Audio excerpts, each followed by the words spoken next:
भारत ने डोकलाम से चीन को दिया धक्का।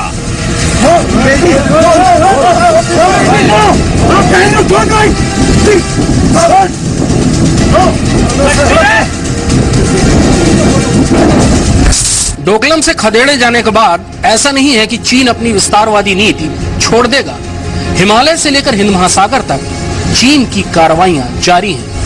स्ट्रेटेजिक इन्वेस्टमेंट कर रहा है। माले टू हुले जो ब्रिज है वो भी चाइना बना रहा है, तो एक एक्सटेंशन है ताकि इंडिया को अंडरमाइन करे।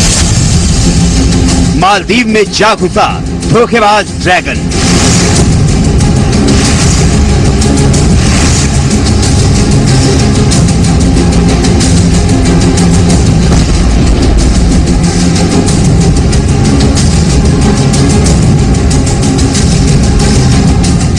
हिंद महासागर के मालदीव्स में चीन अपने 3 जंगी जहाज लेकर पहुंचा है। लगता तो ये बहुत सीधा साधा है, लेकिन दरअसल ये एक गहरी चाल है। सतर्क रहने की बड़ी जरूरत है, उसकी फितरत ही ऐसी है। चालाकियों से बाज नहीं आएगा चीन।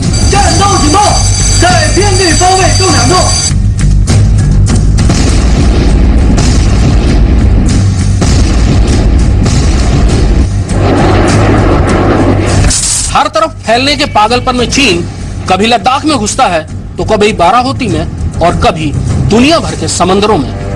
ये चीन की रणनीति का एक हिस्सा है। जितना मर्जी चाइना इस किस्म की एग्रेशन दिखाए, इंडिया कभी भी उससे मात नहीं खाता।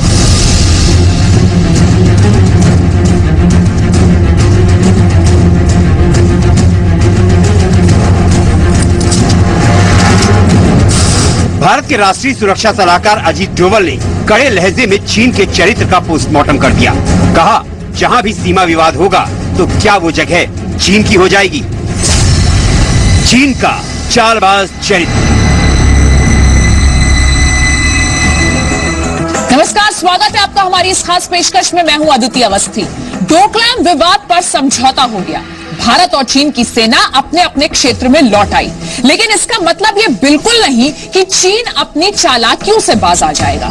24 घंटे भी नहीं हुए और चीन फिर आग दिखाने लगा है। इस बार चीन ने मालदीव्स हिंद महासागर में चालाकी करने की कोशिश की है। माले हार्बर पर 3 वॉरशिप लाकर खड़े कर दिए हैं। तो आज हम अगले आधे घंटे में चीन का चरित्र चित्रण करेंगे। सबसे पहले ये रिपोर्ट देखिए।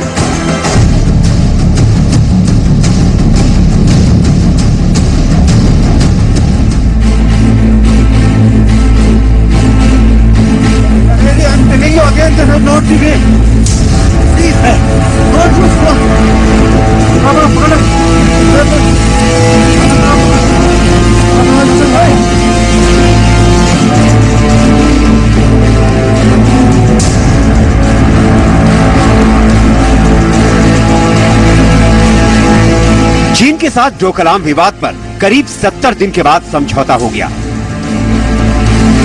चीन और भारत ने अपनी अपनी सेनाओं को डोकलाम से हटाने का फैसला किया, लेकिन 24 घंटे के अंदर ही चीन ने एक और चाल चल दी। मतलब साफ है, चीन के चरित्र में ही चालबाजी है। डोकलाम विवाद लगभग 70 दिन बाद सुलझ गया। भारत और चीन दोनों ने ही अपनी सेनाएं वहां से हटा ली, लेकिन भारत की समुद्री घेरेबंदी यानी स्ट्रिंग ऑफ पर्ल्स की चीनी रणनीति उसी तरह चल रही है। हिंद महासागर में मालदीव अपनी रणनीतिक स्थिति की वजह से एक मजबूत बेस बन सकता है और चीन पिछले कई सालों से इसे हासिल करने के लिए हर दांव चल रहा है।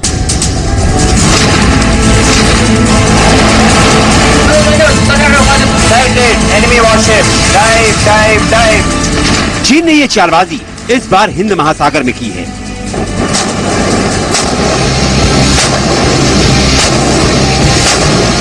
मालदीव के माले हार्बर पर चीन की 3 शिप देखी गई हैं। माले हार्बर पर चीन की एक डिस्ट्रॉयर, एक फ्रिगेट और एक ऑक्सिलरी शिप खड़ी है, जिनके नाम हैं चैंगजुन, जिंगझाओ और चाओहू। ये तीनों जहाज माले हार्बर पर रविवार को पहुंचे हैं। हिंद महासागर में चीनी जहाजों की मौजूदगी क्या भारत के लिए चिंता का विषय है?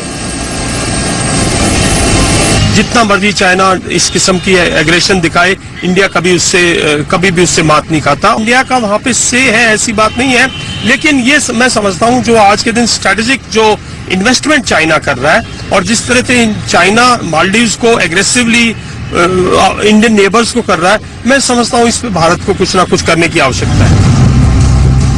मालदीव के पूर्व राष्ट्रपति मोहम्मद नाशीद का कहना है कि मालदीव में चीनी जहाजों का होना इस बात का संकेत है कि चीन मालदीव में अपनी नौसेना की ताकत को मजबूत करने में लगा है। मालदीव नेशनल डिफेंस फोर्स ने भी इस मामले पर बयान जारी किया है। MNDF के बयान के मुताबिक चीन के ये 3 जहाज गुरुवार तक माले हार्बर में ही रहेंगे और चीन की पीपल्स लिबरेशन आर्मी और मालदीव नेशनल डिफेंस फोर्स के जवान एक जॉइंट स्पेशल ट्रेनिंग करेंगे।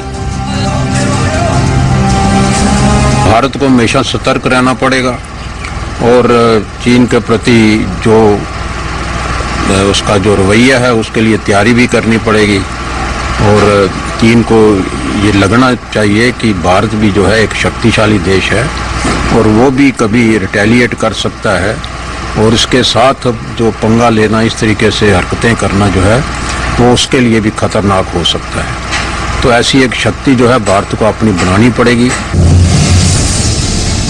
मालदीव के पूर्व राष्ट्रपति मोहम्मद नाशीद का कहना है, इस समय माले में चीन के 3 युद्धपोत खड़े हैं। ऐसा हमने पहले कभी नहीं देखा। हमने ऐसा कभी नहीं देखा कि मालदीव में इस तरह युद्धपोत आ रहे हैं, चाहे वो दोस्ताना यात्रा हो या कोई और वजह। मालदीव सरकार की तरफ से भी इस मामले में लीपापोती की गई है। भारत में मालदीव के हाई कमिश्नर ने कहा है कि मालदीव में चीन के जहाजों की मौजूदगी से मालदीव की नीतियों में कोई बदलाव नहीं होगा। भारत को ये अच्छी तरह पता है कि मालदीव में किसी दूसरे देश की सेना की दखलंदाजी नहीं है और हिंद महासागर में कौन कहाँ है, भारत से बेहतर किसी को पता नहीं है। नीयत साफ नहीं है चाइना की और वो चाहता है कि पहले ही मालदीव के साथ भी उसका अपना इंटरेस्ट बना हुआ है और उसने दबाव बना के रखना है, इसलिए मालदीव से भी वो प्रेशर डाला है। वो प्रेशर मालदीव के ऊपर नहीं, मालदीव तो उसको सहयोग देने के लिए तैयार होगा मेरा ख्याल है, मगर सिर्फ उसका निशाना भारतवर्ष है। इसलिए ये उसकी एक बहुत बड़ी रणनीतिक जंगी रणनीतिक चाल भी है, दूरंदेशी वाली बात कर रहा है। चीन पर भरोसा करना बेहद मुश्किल है। जब भारत ने चीन पर भरोसा किया है, चीन ने धोखे से पीठ पर छुरा भोंका है। मालदीव पर भारत का पुराना प्रभाव है, लेकिन चीन भारत के प्रभाव को कम करने की लगातार कोशिश कर रहा है, क्योंकि चीन को मालदीव में अपना हित दिखाई देता है। इस लिहाज से मालदीव और चीन दोनों पर ही भरोसा करना भारत के लिए ठीक नहीं होगा। चंडीगढ़ से रविंदर सिंह के साथ प्रमोद शर्मा और कृष्ण मोहन मिश्रा, जी मीडिया, दिल्ली।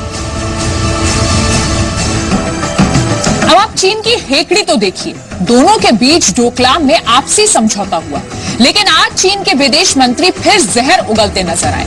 कहा कि डोकलाम विवाद से भारत को सबक लेना चाहिए। मतलब साफ है, चीन बाज नहीं आएगा।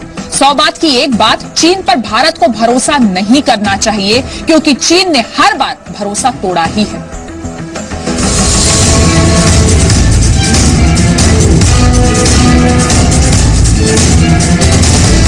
डोकलाम से चीन की सेना को लौटे हुए 24 घंटे ही गुजरे हैं और चीन ने फिर रंग दिखाना शुरू कर दिया।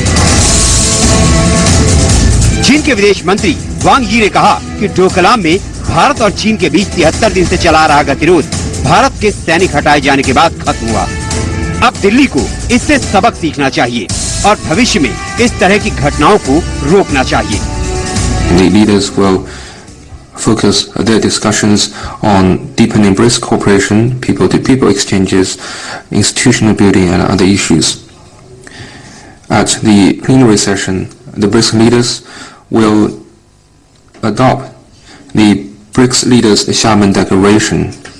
The declaration will embody the important consensus of the 5 leaders and also send out a positive signal on enhancing practical economic cooperation, improving global economic governance, upholding international peace and stability, and deepening people-to-people exchanges. And after the meeting, the leaders of the 5 countries will attend the launch ceremony of the BRICS Culture Festival and also the photo exhibition. यही वजह है कि चीन पर भरोसा करना मुमकिन नहीं है। इतिहास भी तो भारत को इजाजत नहीं देता कि चीन पर भरोसा किया जाए। बात वर्ष 1950 की है, जब चीन ने तिब्बत पर आक्रमण किया था। तब भी जवाहरलाल नेहरू चीन की नीयत को नहीं समझ सके थे। भारत ने तिब्बत के हक में आवाज नहीं उठाई। चीन ने बेहद चालाकी से 29 अप्रैल 1954 को भारत के साथ पंचशील समझौता इसलिए किया ताकि भारत तिब्बत के संबंध में अपने सभी अधिकार छोड़ दे।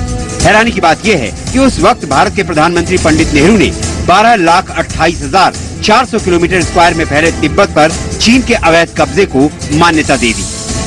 लेकिन सीमा विवाद हल करने के लिए वो चीन को मजबूर नहीं कर सके। 7 नवंबर 1950 को सरदार वल्लभ भाई पटेल ने चीन के खतरे को लेकर नेहरू को आगाह करते हुए एक चिट्ठी लिखी। भले ही हम खुद को चीन के मित्र के तौर पर देखते हैं, लेकिन कम्युनिस्ट चीन की अपनी महत्वाकांक्षाएं और उद्देश्य हैं। हमें ध्यान रखना चाहिए कि तिब्बत के गायब होने के बाद अब चीन हमारे दरवाजे तक पहुंच गया है। और हुआ भी ऐसा ही। चीन ने हिंदी चीनी भाई भाई का नारा दिया और 1962 में भारत पर आक्रमण कर दिया।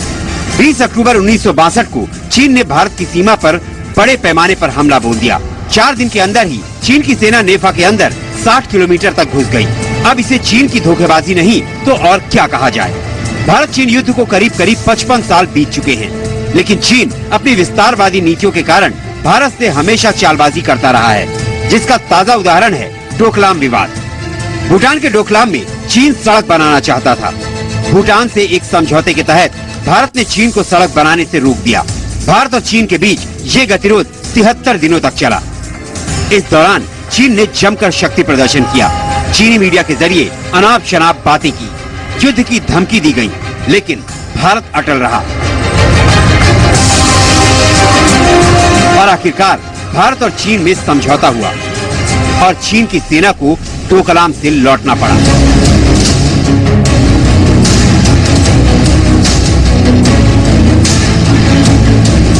इन्हीं 73 दिनों के दौरान चीन की सेना ने उत्तराखंड के बाराहोती में घुसपैठ की कोशिश की। भारतीय सेना ने उसे भी नाकाम कर दिया।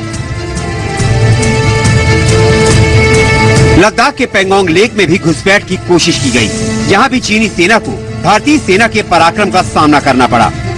चीन ने यहाँ तो हद ही कर दी, भारतीय सेना पर पत्थरबाजी की। चीन का यही चरित्र है, चीन की यही नीतियाँ हैं। इसलिए तो हम कह रहे हैं कि चीन पर भरोसा करना जरा मुश्किल है। जम्मू से राजू केरनी के साथ प्रमोद शर्मा और कृष्ण मोहन मिश्रा, जी मीडिया, दिल्ली।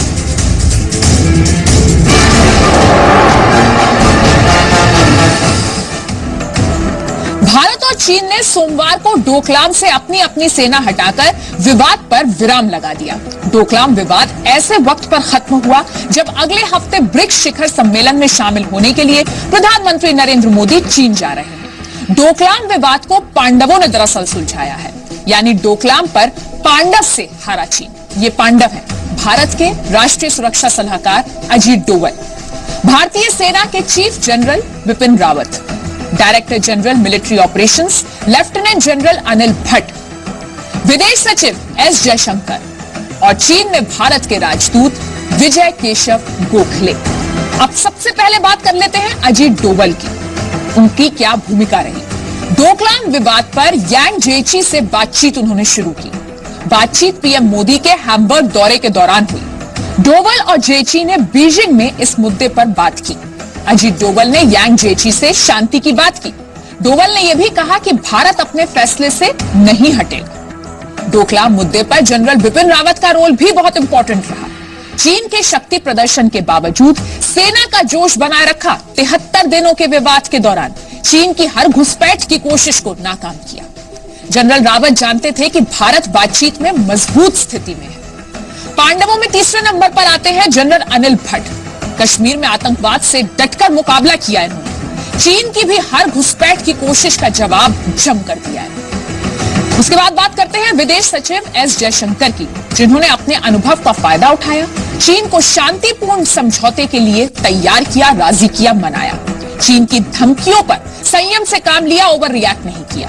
भूटान से भी लगातार बातचीत करते रहे। और उसके बाद विजय केशव गोखले चीन में भारत के राजदूत हैं। डोकलाम मुद्दे पर चीन में रहकर हल निकालने की उन्होंने पूरी कोशिश की। बीजिंग में चीनी अधिकारियों से मिलकर हल निकाला और इन 5 पांडवों ने मिलकर डोकलाम विवाद को सुलझाया। एक छोटा सा ब्रेक यहां लेते हैं, फौरन लौट